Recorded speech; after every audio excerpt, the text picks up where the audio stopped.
મહાસંગ્રામનું મહાપરિણામ અને પરિણામ સામે આવી રહ્યું છે। જે રીતના આંકડા સામે આવી રહ્યા છે ક્યારેય વિચાર્યું પણ નહીં હોય। જે દાવો કરવામાં આવ્યો હતો, જે રીતનો વિશ્વાસ વ્યક્ત કરવામાં આવ્યો, તેનાથી કંઈક અત્યારે અલગ જે છે પરિણામ સામે આવી રહ્યું છે। એનડીએનો હાલનો આંકડો છે 295, જ્યારે ઇન્ડિયાનો આંકડો છે 230। એનડીએને 45 થી 50 બેઠકોનો લોસ છે, જ્યારે ઇન્ડિયાને 100 બેઠકોનો ફાયદો છે। હવે કયા સમીકરણો કામ આવી ગયા છે? કારણ કે ક્યાંક જે બીજેપીને હિન્દી બેલ્ટ વિસ્તારમાં સૌથી વધારે વિશ્વાસ હતો કે જ્યાં સૌથી વધારે જીત મળશે, અને ઉત્તર પ્રદેશ હોય કે પછી અન્ય હિન્દી બેલ્ટના રાજ્યો હોય કે જ્યાં જીત મળે એટલે સત્તા પાકી, પરંતુ હાલ એવું કંઈ જ દેખાઈ નથી રહ્યું અને બીજેપી સતત પાછળ ચાલી રહી છે। આ તમામ સમીકરણો સર્જાયા છે। એ સિવાય વાત હવે ગુજરાતની કરવી છે, જેના ઉપર સૌ કોઈની નજર રહે છે।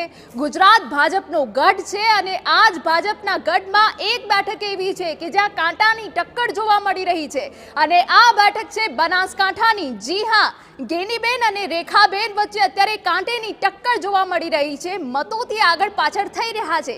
ત્યારે મારી સાથે જોડાયા છે મારા સહયોગી મૌલિક, કે જેમની પાસેથી આપણે જાણીએ કે આખરે બનાસકાંઠા બેઠક પર થઈ શું રહ્યું છે। મૌલિક, બનાસકાંઠાની બેઠક પર ખરાખરીનો જંગ છે। બનાસકાંઠાની જે બેઠક છે એમાં અત્યારે ખરેખર ખરાખરીનો જંગ એટલે દેખાઈ રહ્યો છે કે 4-4 લાખ મતોથી પણ વધારે બંને ઉમેદવારોને મળ્યા છે, પણ હજુ જો સરસાઈનું એવું કહેવાય કે અંતર છે એ ફક્ત 5000થી જેટલું જ છે। અત્યારે ગેનીબેન છે એ 5000 મતોથી આગળ છે, જ્યારે રેખાબેન પાછળ ચાલી રહ્યા છે। જો કે આ જે આખા દિવસની જે વાત કરીએ તો આજે બનાસકાંઠાના જે રુઝાન આવતા હતા, તારણો આવતા હતા, એ રોલર કોસ્ટરની જેમ હતા। થોડીવાર ભાજપ આગળ હોય, થોડીવાર કોંગ્રેસ આગળ હોય, પરંતુ અહીંયા એવું કહેવું પડે કે આ જે આખી એ બનાસકાંઠાની જે સીટ છે તેમાં જ્ઞાતિનું પ્રભુત્વ ખૂબ જ છે। કારણ કે એક તરફ છે ઠાકોર ઉમેદવાર તો બીજી તરફ છે ચૌધરી ઉમેદવાર, એટલે આ બંને વચ્ચેના જે જ્ઞાતિના સમીકરણો છે એ ખૂબ જ મહત્ત્વના છે। હજુ પણ કસોકસ છે, કાટેકી ટક્કર છે। કઈ બાજુ કોનું વજન, આમ 2020 મેચની અંદર ફાઇનલમાં આમ છેલ્લા દોડે કેમ ખબર પડે, એમ આ વખતે એવું લાગે છે કે બનાસકાંઠાની અંદર કોઈ પણ બંને બાજુ જીત અથવા હારનો ફેસલો થઈ શકે છે। હજુ પણ થોડા રાઉન્ડ બાકી છે, એટલે આ જે ગેનીબેન છે એ અત્યારે થોડા આગળ ચાલી રહ્યા છે, પણ હજુ પણ રેખાબેન છે એ ટક્કર આપી શકે છે। બનાસકાંઠામાં હજુ એવું કહી શકાય કે ભરેલું નારિયેળ છે। બિલકુલ, જે રીતે તમે આખું બનાસકાંઠાની બેઠક ઉપર ગુજરાતનો ચિતાર આપી દીધો, અત્યારે કેવી રીતે રસાકસી ચાલી રહી છે, પરંતુ ન માત્ર ગુજરાત, પરંતુ જો બીજેપી માટે સૌથી વધારે મહત્વપૂર્ણ રાજ્ય કોઈ હોય તો એ ઉત્તર પ્રદેશ છે। અને ઉત્તર પ્રદેશ માટે તો બીજેપી એટલો કોન્ફિડન્ટ બતાવે છે કે 90% બેઠકો ત્યાં જીતી જ જશે અને ઉત્તર પ્રદેશથી સત્તા મળે છે તેવું પણ કહેવાય છે। ત્યારે મારા સહયોગી નીરુ આપણી સાથે છે। નીરુ, ઉત્તર પ્રદેશમાં તો કંઈ મોટો ઉલટફેર થઈ રહ્યો છે, સપા અત્યારે આગળ ચાલી રહ્યું છે, એન્ટી ઇન્કમ્બન્સીનો મુદ્દો પણ ત્યાં સૌથી વધારે ચાલે છે। જી બિલકુલ હિના, આપણે જે રીતનો ચિતાર પાછલા ઇલેક્શનનો જોઈએ એના કરતાં આ વખતનો અનએક્સપેક્ટેડ રિઝલ્ટ છે કહી શકાય।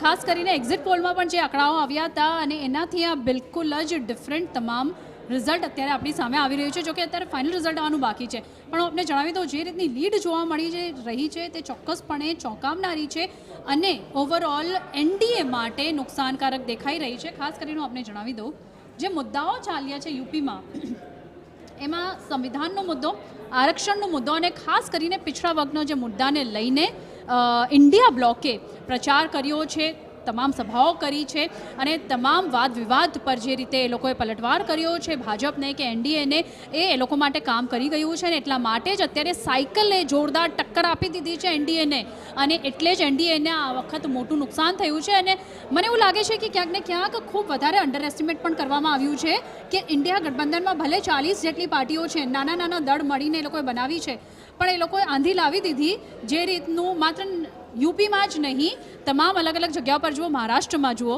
જે રીતની ગઠબંધન છે ઇન્ડિયાની, પશ્ચિમ બંગાળની વાત કરીએ તો મને લાગે છે આ તમામ ઓવરઓલ મળી અને એનડીએને ખૂબ વધારે મોટો ફટકો પડ્યો છે।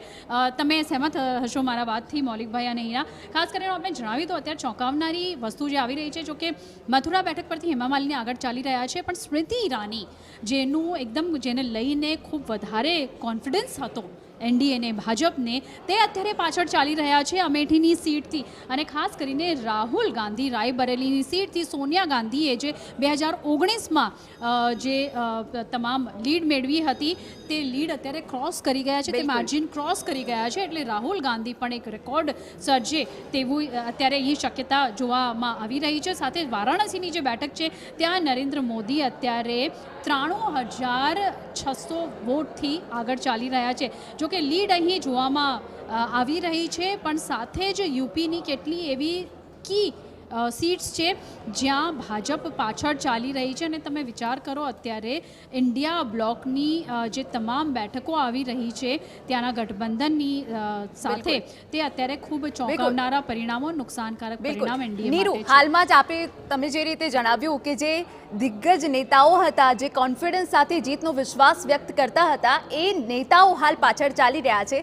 વાત કરીએ તો એનડીએના અત્યારે 9 થી 10 એવા દિગ્ગજ નેતાઓ છે કે જે કોન્ફિડન્સ સાથે કહેતા હતા કે મોટી લીડથી અમે આગળ, મારી જીત નિશ્ચિત છે, તેઓ પાછળ ચાલી રહ્યા છે.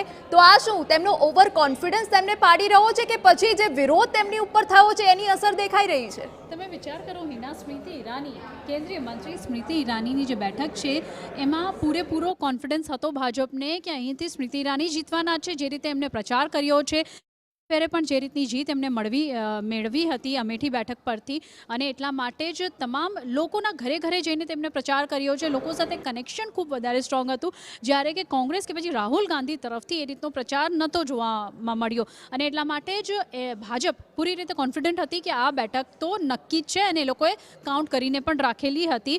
અમેઠી જેવી બેઠક જો સ્મૃતિ ઈરાની જેવા કેન્ડિડેટ અત્યારે ટ્રેલ કરી રહ્યા છે, હવે આંકડાઓ ચોક્કસ આવે કન્ફર્મ ત્યારે જોવામાં મળે, પણ અત્યારે જે પરિણામો આપણે જોઈ રહ્યા છીએ, જે રીતના આંકડાઓ આવી રહ્યા છે તે ચોક્કસપણે ચોંકાવનારા છે.